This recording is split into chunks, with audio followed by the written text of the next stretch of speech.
姑姑，醒啦！你第一件事唔係應該伸個懶腰先咩？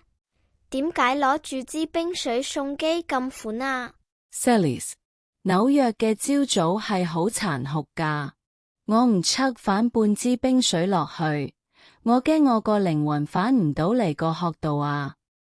傻啦，你咁樣係淋熄你自己啊！你知唔知你體內把命門之火啱啱先上着？ What fire？ 我淨係覺得成身都好重，好攰，好似俾架 L train 撞完咁啊！就係因為你每日第一件事就灌冰水，水屬陰寒，你一醒就將啲陰寒灌入脾胃，啲火熄晒，你個人咪越飲越重，越飲越攰咯。嚟，唔好落床住，試下用對手搓熱你後腰個腎俞穴。喂，呢個位暖暖地幾正喎，好似幫部手機 preheat 咁。冇錯，跟住伸個懶腰，等氣血行咗先去刷牙，之後再飲杯暖嘅薑早茶。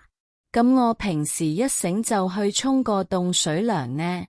I thought it makes me sharp for the NYC hustle。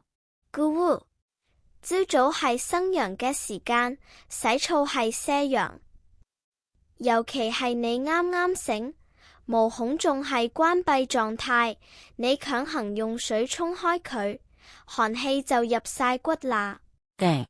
唔怪得我啲關節成日好似未入油咁啦。OK， 聽你話，我今晚先洗。各位紐約嘅朋友，健康嘅人生係由睡房嘅第一個動作開始，記住保住你嗰把火啊！唔好再用冰水虐待自己啦。